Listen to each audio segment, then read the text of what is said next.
ভারতের পশ্চিমবঙ্গের সাবেক মুখ্যমন্ত্রী মমতা ব্যানার্জি হাদির হত্যাকাণ্ডে কারা জড়িত, কে জড়িত, কাকে দিয়ে করানো হয়েছে সবই তিনি জানেন এমন মন্তব্য করে ফেলবার পর খুব স্বাভাবিকভাবে বাংলাদেশ আর ভারতে ব্যাপক আলোড়ন তৈরি হয়েছে।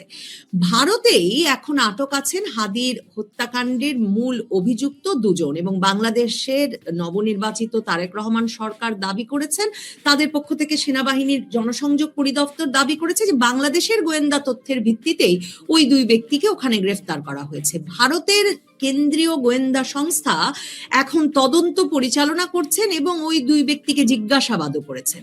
ভারতের কাছে কি তথ্য আছে? ভারতের সরকার এখন নাকি মুখ খুলতে পারেন এবং তারা যদি মুখ খোলেন তাহলে বাংলাদেশের তৎকালীন ইউনূস সরকারের কোনো উপদেষ্টা বড় ধরনের বিপদে পড়ে যেতে পারেন। এ তথ্য এখন বিভিন্ন সূত্রে জানা যাচ্ছে। হাদির ভাই এরই মধ্যে ফেসবুকে স্ট্যাটাস দিয়ে স্পষ্ট করে বলেছেন যে ওই উপদেষ্টা পরিষদের কোনো সদস্য, এমনকি এখনকার বিএনপি সরকারের কোনো এমপি মন্ত্রীও তার ভাই হত্যার সঙ্গে সরাসরি জড়িত ছিলেন। এসব নিয়ে আলোচনায় আমার সঙ্গে যুক্ত হয়েছেন ব্লিটজ সম্পাদক সালাউদ্দিন শোয়েব চৌধুরী। সালাউদ্দিন শোয়েব চৌধুরী, আপনাকে স্বাগত জানাই। হাদির হত্যাকারীরা যে ভাড়াটে খুনি সেটা তারা যেভাবে খুন করেছেন, যেভাবে আগে জামিন দিয়ে ওই ব্যক্তিকে ছাড়িয়ে আনা হয়েছে এবং যেভাবে পালিয়ে যেতে দেওয়া হয়েছে এবং যত দূর থেকে তিনি গুলি করে মেরে ফেলতে পেরেছেন, এসবে বিশেষজ্ঞরা আগেই বলছিলেন এতে কোনো সন্দেহ নাই। কারা তাকে ভাড়া করেছেন এ বিষয়ে এখন এক এক পক্ষ এক এক তথ্য দিচ্ছেন। মমতা ব্যানার্জি বলছেন ভারত সরকার মানে স্বরাষ্ট্রমন্ত্রীও দায়ী থাকতে পারেন, আর হাদির ভাই বলছেন ইউনূস সরকার দায়ী, ইউনূসের উপদেষ্টারা জড়িত। এ কথা কিন্তু এর আগেও হাদির পরিবার আর সহকর্মীরা বলেছেন। এমনকি আপনি হয়তো লক্ষ্য করেছেন মানবজমিন কয়েকজন উপদেষ্টার নাম উল্লেখ করে বলে দিয়েছিল যে এরা নির্বাচন পেছাতে নানা রকম শৃঙ্খলা সৃষ্টি করছিল। হাদি হত্যা ষড়যন্ত্র তার মধ্যে একটি হয়ে থাকতে পারে। এখন ভারত সরকারের কাছে তো অনেক তথ্য থাকার কথা, তারা নাকি মুখ খুলবে। অনেক অনেক ধন্যবাদ। দেখুন, ভারতের পশ্চিমবঙ্গের সাবেক মুখ্যমন্ত্রী মমতা বন্দ্যোপাধ্যায় যদি সত্যি অমিত শাহ তাকে ফোন করতেন আর ফোন করে যদি বলতেন যেটা লুকিয়ে রাখুন, তাহলে এটাই তো ওনার নির্বাচনের অন্যতম হাতিয়ার হতো বিজেপির বিরুদ্ধে। এটা তো উনি করেননি, উনি এখন করলেন যখন তিনি পরাজিত। তো আসলে একটু ষড়যন্ত্রটা পুরো বোঝার জন্য আপনার অনুমতি নিয়ে আমি একটু বিস্তারিত ব্যাখ্যায় যাব। দেখুন, বেগম খালেদা জিয়া সেনাবাহিনীর অনুষ্ঠানে গেলেন, উনি কিন্তু সুস্থ ছিলেন, স্টেবল ছিলেন।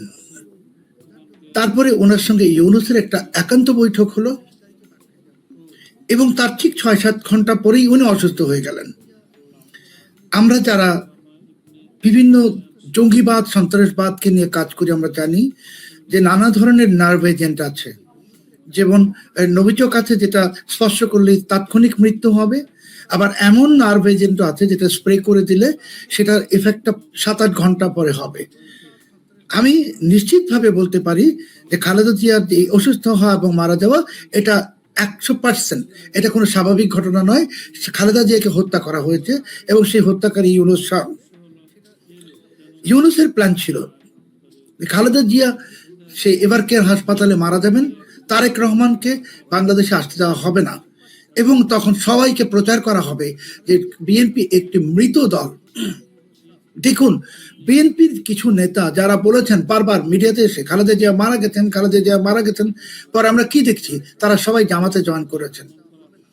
তার মানে খালেদা জিয়াকে নিয়ে বিএনপির ইউনূসের যে প্লটটা ছিল যে খালেদা জিয়া এভাবে মারা যাবেন, তারেক রহমান আসবেন না এবং তখন প্রচার হবে যে বিএনপি শেষ, তখনই ওসমান হাদির ঘটনাটা ঘটিয়ে দেওয়া হবে বিএনপিকে একেবারেই নিঃশেষ করে দেওয়ার জন্য।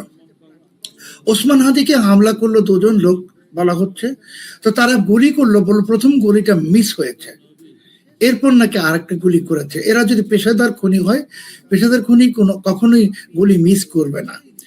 আর ওইখানে দুজন যাত্রী ছিলেন, তো দুজন যাত্রীর মধ্যে ওসমান হাদি ছিলেন বরঞ্চ এই সড়কের অন্য পাশে, খুনিদের অন্য পাশে, তাহলে যে সড়কের পাশে ছিল বা খুনিদের পাশে ছিল তাকে কিছু করা হলো না, তার গায়ে কোনো স্পর্শও হলো না কিছু, শুধু ওসমান হাদি মারা গেল। তো এখানে তো বোঝাই যাচ্ছে যে এটা একটা ব্লু প্রিন্ট, নীল নকশা। এবং ওসমান হাদি মারা যাওয়ার 1 মিনিটও মনে হয় পার হয় নাই, ইনকিলাব মঞ্চ এবং লোক বলতে থাকলো মির্জা আব্বাস খুন করেছে। মানে আগে থেকেই প্ল্যান ছিল যে ওসমান হাদিকে খুন করা হবে, বিএনপির উপর দোষ দেওয়া হবে, সারা বাংলাদেশে বিএনপির উপর তাণ্ডব হবে, বলা হবে নির্বাচনের পরিবেশ নাই, নির্বাচন পিছিয়ে দেওয়া হলো, আর ঠিক আওয়ামী লীগের মতো বিএনপিকেও সন্ত্রাসী দলের আখ্যা দিয়ে নিষিদ্ধ করা হবে। এখন আমি আসছি হাদির ঘটনায়। ওসমান হাদিকে যেদিন গুলি করা হলো সেদিনই ওসমান হাদি ক্লিনিক্যালি ডেড ছিল, কিন্তু ইউনূস যে মূল পরিকল্পনা ছিল যে তাৎক্ষণিক বিএনপির উপর দোষ দিয়ে বিএনপির উপর আক্রমণ করেছিল, যে কোনো কারণেই সম্ভব হয়নি, যার জন্য ওসমান হাদিকে এই অজুহাতে সেই অজুহাতে বাংলাদেশে রেখে তারপর সিঙ্গাপুর পাঠানো হলো। এবং ওসমান হাদির মরদেহ যেদিন আসলো 18 তারিখ, দেখুন ইউনূস টেলিভিশনে এসে বা গণমাধ্যমে গিয়ে বললো যে ধৈর্য ধরার জন্য, পাগল নৌকা ডুবাস না, একটা প্রবাদ আছে না, মানে সবাইকে বললো যে এখন কাজটা করে দাও। তাদের প্ল্যান ছিল প্রথম আলো অফিস হামলা হবে, ডেইলি স্টার অফিস হামলা হবে, উদীচী হামলা হবে, এরপরই বঙ্গভবন হামলা হবে। এবং প্রথম আলো ডেইলি স্টার যে সেদিন রাতে হামলা হবে সেটা মাহফুজ আনাম মতিউর রহমান দুজনই জানতেন, কারণ যেই সময়টাতে এই হামলাটা হয়েছে সেটা নিউজের পিক আওয়ার, সম্পাদকদের সেখানে থাকার কথা, ওনারা তো ছিলেন না, কারণ ওনারা তো কুশীলব, ইউনূসের ষড়যন্ত্র বলেন আর 111 ষড়যন্ত্র বলেন। এবং নুরুল কবির সাহেব কি বলেছেন তৃতীয় মাত্রার সাক্ষাৎকারে, যে যখন এই হামলাটা হচ্ছে উনি যোগাযোগ করেছেন ইউনূসের লোকদের সাথে এবং তাদের যে রেসপন্স, তাতে উনি নিশ্চিত যে ইউনূস অ্যাডমিনিস্ট্রেশনের একাংশ অথবা সবাই সম্মিলিতভাবে এই আক্রমণের সঙ্গে জড়িত। তার মানে আপনি বুঝতেছেন যে হাদি একটা উপলক্ষ মাত্র, হাদিকে কেন্দ্র করে নির্বাচন অনির্দিষ্টকালের জন্য পিছিয়ে দেওয়া এবং বিএনপিকেও নিষিদ্ধ করে দেওয়া, এটাই ছিল প্ল্যান। এবার আসুন যে মমতা ব্যানার্জির আরেকটা প্রসঙ্গ। দেখুন 2011 সালে ইউনূস যখন রাজনৈতিক দল গঠনের ঘোষণা দেয়, তার ঠিক 2 দিন আগে সে কিন্তু কলকাতায় যায় এবং মমতা ব্যানার্জির সাথেই বৈঠক করে। তার মানে মমতা ব্যানার্জির সাথে ইউনূসের সখ্যতাটা বহু বছরের, নতুন কিছু না। এবং মমতা ব্যানার্জি যে ইউনূসকে সহযোগিতা করবেন অন্য কাউকে না করে, বিএনপিকে বা অন্য কাউকে, এটাই স্বাভাবিক। তো হাদির যে খুনিরা ধরা পড়েছে, ফয়সাল করিম, মাসুদ এবং আলমগীর হোসেন, ওরা পুলিশের কাছে অনেক তথ্য দিয়েছে, অনেক তথ্য, এবং মমতা ব্যানার্জিও জানেন তথ্যগুলো কি। আমি আপনাকে এক এক করে এই তথ্যগুলো একটু বলছি। আমাকে আসলে তথ্যগুলো লিখে নিতে হয়েছে, যে জন্য আমি একটু পরে বলতে হবে মাঝে মাঝে।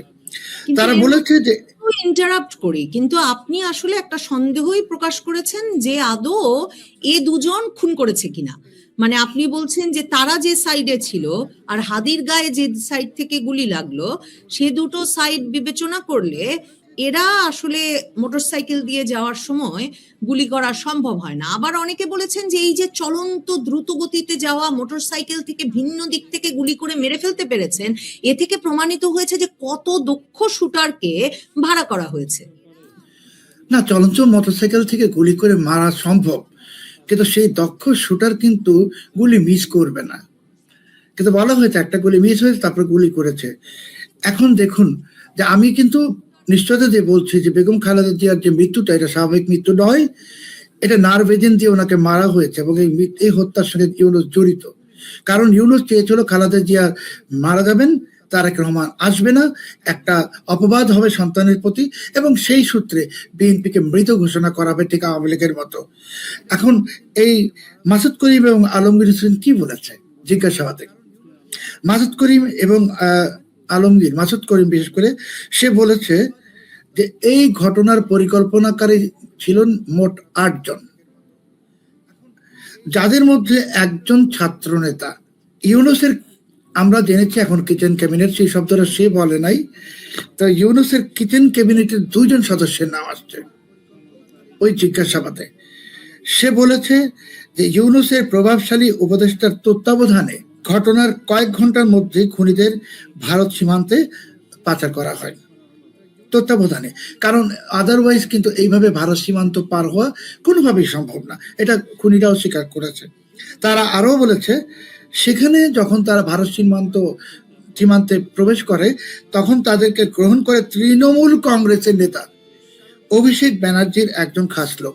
ঢাকা থেকে পুরো বিষয়টা তদারকি করেন ওই ছাত্র নেতা। তারপর হাদির হত্যাকাণ্ডের বিষয় ঢাকাস্থ পাকিস্তানি দূতাবাসের ভেতরে অবস্থিত আইএসআই ঢাকা সেল অবগত ছিল, এটা ওরা বলেছে। একসময় প্ল্যান ছিল ওদেরকে পাকিস্তান পাঠিয়ে দেওয়ার, কিন্তু সেটা যে কোনো কারণে বিমানবন্দর হয়ে সেটা সম্ভব হয়নি। আরেকটা তথ্য তারা বলেছে যে এই যে হত্যাকাণ্ড ঘটানো হয়েছে এটার বিনিময়ে তাদেরকে বাংলাদেশে অল্প টাকা দেওয়া হয়েছে, কিন্তু বিপুল পরিমাণ টাকা ওদেরকে ক্রিপ্টো কারেন্সিতে পে করার কথা, ক্রিপ্টো কারেন্সি। এবং এই হত্যাকাণ্ডের মূল কারণ ছিল যে নির্বাচন পিছিয়ে যেতে, তা আপনাকে আমি বললাম। এবং হাদি হত্যাকাণ্ড সংঘটিত হওয়ার পর ওই দিন রাতে মানে 12 ডিসেম্বর বঙ্গভবন অ্যাটাক হয়ে যেত। তো এই সমস্ত ইনগ্রিডিয়েন্ট গুলো আমরা জেনে গেছি। এখন আপনি যদি বলেন যে মমতা ব্যানার্জি কেন বলছেন, মমতা ব্যানার্জি তো জানে যে এই খুনিরা অভিষেক ব্যানার্জির নাম বলেছে, কাজেই অভিষেক ব্যানার্জির নাম বলেছে এবং কেন্দ্রীয় সরকার বিজেপি ওরা তো এখন অ্যাকশনে যাবে।